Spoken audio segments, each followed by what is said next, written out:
Very good morning from India. Michael O. Johnson, thank you very much for being here. And I know that quite a few of us are looking forward to this session because we'd get your insights on how you're perceiving our country and exploring the power of direct selling here.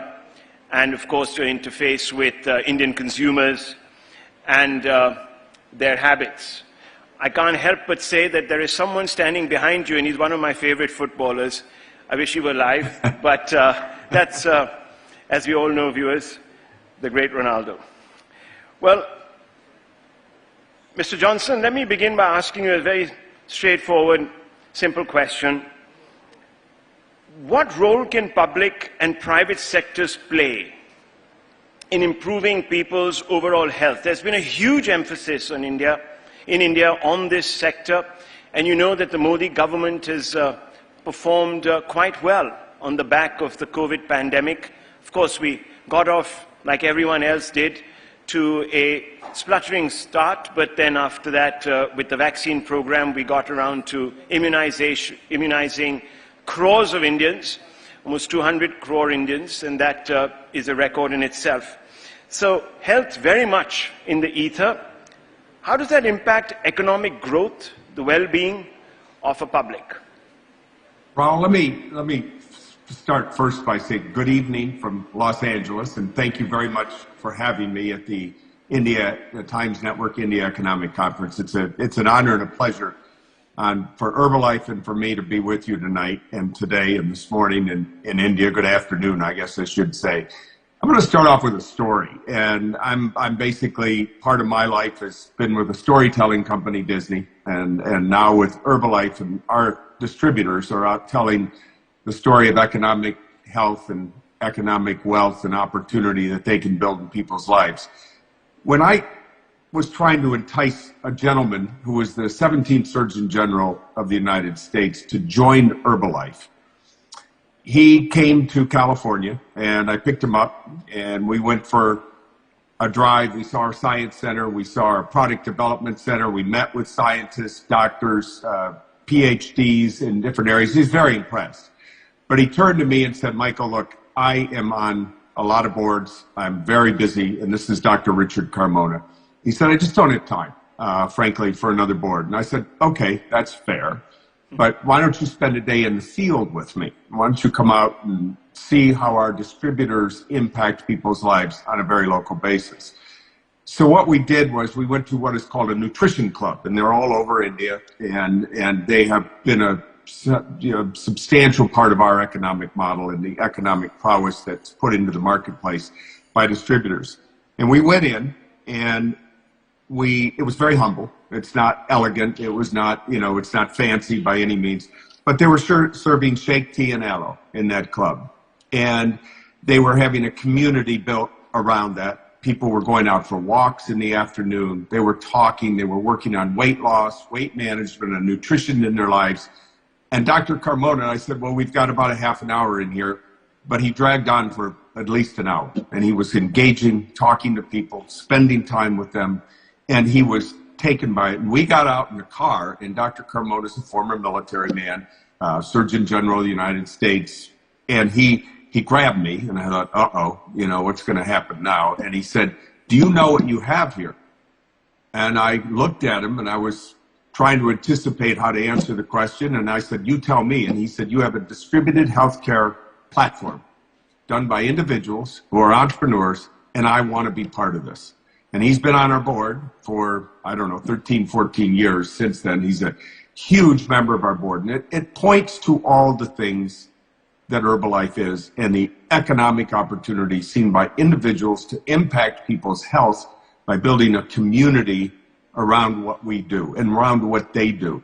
And the world that we're living in right now is in such horrendous need for good health, horrendous need for focus, and we've gotten it through the pandemic. So many marketplaces have said, holy heck, we have got to deal with, I used a nice word there, and we got to deal with a health issue here that's gigantic. And the pandemic, unfortunately, impacted a certain sector of all of our societies worse than it impacted another, and those who were not as healthy as they should have been. No, those who were not looking after their nutrition the way they should have been. Now, it hit everybody. Let's not kid ourselves. But the opportunity for an individual to have an impact in their society, especially in India, for our marketplace there, which is phenomenal, we've got it. So I hope that's not a long-winded answer to your question, but it gives you an example of the impact our company can have in people's lives on a daily basis, and the impact it can have in a distributor's life. And I've followed and I've read about Prime Minister Modi's plan around, self-reliance, and this is what we're all about. This is our wheelhouse, right where we are. Not long, but comprehensive, and comprehensive is always welcome. Impressive growth, of course, in the sector. Mr. Johnson, especially over the past couple of years, and I think it's because we've all become aware of how precious life is after the pandemic. What are the other reasons really for the pickup? I mean, yes, the pandemic was obviously a catalyst, but is it self-awareness? Is it a greater appreciation for the bounties of life and the need to be healthy, to appreciate them? Where does this come from? Well, you hit on it. People want to be around longer. I'm a new grandfather. I look in the mirror and go, what happened all the years? But I'm a new grandfather. I have a wonderful woman in my life. I have all the reasons to live a long life. I have all of them in front of me. And I think more people are coming to that realization inside their lives because they started to put a priority during this pandemic on their health, on their well-being, on their mental well-being. And I want to talk about it in a minute. We have another epidemic. It's called loneliness out there, which, interestingly enough, I think we're addressing too. But this opportunity right now, and the reason people have come to this, is that they see their lives right now in a different scope than they saw it before this pandemic. Things got narrowed down very quickly. We got put in a capsule of our own life, if you will. We got to see our lives in a different light, and the importance and the quality of our individual health, our individual well-being, how we can take control of our own income streams, our own wealth streams, be less reliant on others for that, and more reliant on ourselves. This is what, to me, kind of came out of the pandemic. A few other things definitely came out of it, some real negatives. There's a loneliness factor. I keep reading more and more about this. It's a global impact. I'm sure it's in India. I'm not, as familiar with it, but where people got put on in their own capsules, if you will, in their own lives, and they became lonely. And as they came out of this, they had to understand the need for community, which our nutrition clubs and our distributors create that every single day. They have a place where people come together, where they can enjoy each other. They can have a spirit together for healthy, active lifestyle, for better nutrition, for weight management, for doing things that build an economic freedom in their lives, but also build that nutritional base in their lives. And my brother, when I first joined Herbalife, he gave me a little quote that said, right, the first wealth is health. And that is so true. And that's what we bring to the table. It is so important for people now to focus on that. And then this loneliness factor that's in there with all these nutrition clubs that we've got going globally in India and around the world, and building those communities together. That is this really, important aspect of this business that we may not have understood as fully as we are really beginning to get our arms around now. And we can do it uniquely. Digital is important. There's no doubt about it. Having the ability to transact, but it's still, it's high tech is important, but high touch in our companies more vital than ever. That's very well put. That's very, very well put. We've got a house full here this morning of many entrepreneurs who are amongst us, and they'll probably want to hear from you, if some of them are interested in the well-being sector, how you see the Indian economy growing, especially in this sector. Well, I can tell you from our business, the growth is phenomenal, because we've seen people grab a hold of healthy, active lifestyle, of understanding their nutrition better, of wanting to build a business around that. And our business is inexpensive to get in.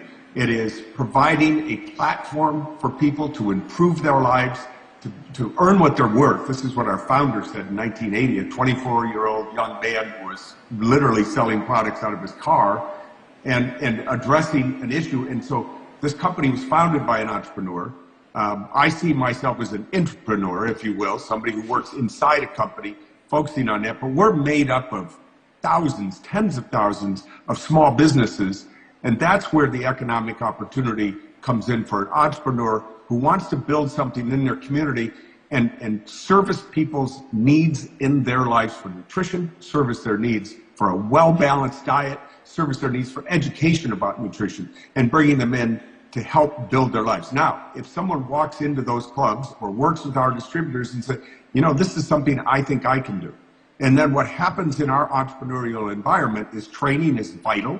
It is vital for what we call an upline. If I recruit you to join this company, we want to make sure you have a plan to succeed. We want to make sure you know how to go to market. We want to make sure you understand what we call DMOs, distributor methods of operations, whether you're going to do it on a social network platform, whether you're going to do it person to person in someone's home, whether you're going to build it through a nutrition club, whatever opportunity that fits your personality, as long as you have, you know, a little gut, some grit, some drive, you have a fraternal skill, and then we'll help you with the technical skills to help you succeed. But like any business, and if there's entrepreneurs sitting out there, they didn't get there, they didn't get to success by dreaming it. They got to success by doing it. It takes work, It takes effort. All of us in our lives, you, me, all of us, didn't get to the place we're in by just waking up and dreaming it. We went every day with a plan, we got disciplined about it, we built that opportunity, and we had to have an environment like India where that is accepted, and not only accepted, it's sponsored by the government. The government's saying to people, hey, let's get self-reliant here. You know, John Kennedy in the United States had a quote in his 1960 inaugural speech that ask not what your country can do for you, ask what you can do for your country. That is, to me, a statement that's lived with me forever. I was a very young man when John Kennedy was inaugurated, but that's lived with me forever. It's maybe not as popular in some marketplaces now because we're looking for government to solve our issues. And in this day and age in India, I love it. It's the self-reliance, the ability for an entrepreneur to get out there and build a business, the opportunity for people to impact people's lives and better their lives through health, and then build a platform for them that maybe they can pick up their wealth and improve their family, lift their dignity. I sound like a preacher, I know, but I'm very high on what we're doing. Well, you're certainly at least living the talk, because my final couple of questions. I know it's getting late in your part of the world and I don't want to hold you up, but you were talking about the fact that in India we've got this conversation going about being self-reliant. Actually, the government sort of calls it empowerment, and the concept of handouts, the Prime Minister has been talking against it, and he's saying that, look, I'm going to give you stuff that is going to enable you. And I'm just going to weave that into a couple of questions. How does Herbalife see itself contributing to India's economic well-being in the context of what the Indian Prime Minister and the government have been saying? And secondly, I'm really curious to know a little bit about why an American has a football star at the back of him. You guys play another kind of football, different ball games. So 2 questions. Okay. So we are, not I, it's we. We are completely aligned with the idea of self-reliance. Right. In Herbalife, you make money by selling product. That's the only way you do it. You have to perform in your business, and you make money doing it that way. You build a better opportunity for your family that way, for yourself, better education environments, better gifts for the holidays, better clothes for the kids. We lift the economics, we lift the people from economic levels up. That is, it's so hard to explain unless you see it. And we have thousands, tens of thousands of distributors who have stories that are amazing. They're cab drivers, they're sanitation workers, they're doctors, they're lawyers who have come to Herbalife and lifted their station because they put together a business opportunity that is based on self-reliance. It's based on performance in their marketplace, how they took our product, how they took our business opportunity into their community and improved lives and built opportunities for themselves and for their community around it. So that community aspect is vital to us. Right. That self-reliance is something that is part of our fabric, and it's been in the quilt of Herbalife since day one. We have a meritocracy in this company. You get paid, you get to earn what you're worth. There's no handouts here. There's no easy road. You know, there is, and I'm not saying it's that difficult. We try to keep it simple. We try to keep it understandable. The world's gotten more complex. There's without a doubt. But if somebody wants to come here and build their life, they can do it. All of the tools are here for them to do it. They have to add a little perspiration, a little inspiration, a little aspiration, and they can go forward with it.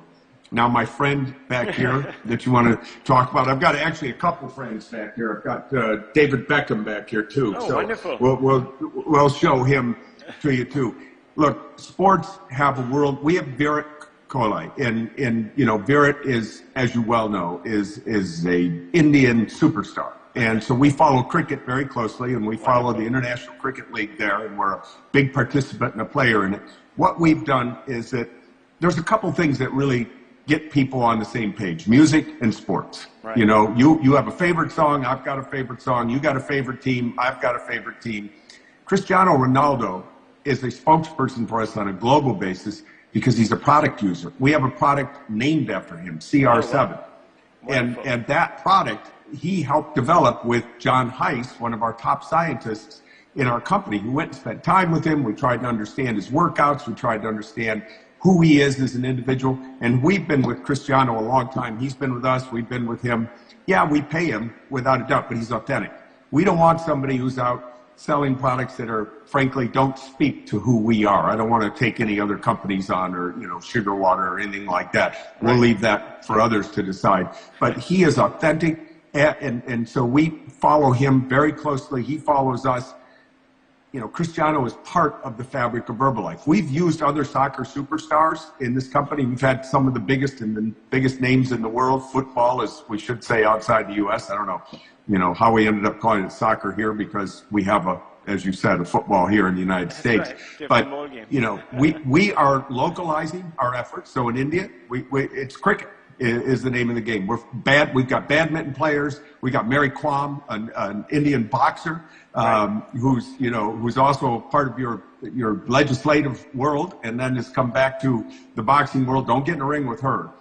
She's an Indian icon, no doubt. And you know, so we're using local people. We have a sports line in our company we're pretty proud of. We have a weight management line, a sports line, a daily nutrition line. And what we're trying to do is bring people around that who are authentic and believe in us. Wonderful. Lovely speaking to you this evening or this morning, wherever you are. Michael O'Johnson. It's this evening. Well, this is the latest I've ever had a tie on, probably, in my life. Well, let me tell you, people, I think, have appreciated the time you've taken out. Thank you very much, Michael O'Johnson. Lovely speaking to you. And I believe you're a runner, so keep on running. Thanks. I'm a biker. I love to bike. So there you go. I'm going to be in India in a couple of weeks. I don't think I'll be on a bike there. It's a little warm from what I hear. So. Be nice to see you. Raul, thank you, my friend. Thank you very much for having us. Lovely talking to you. Bye-bye. Good night. Good luck, everyone. Thank you. Thank you.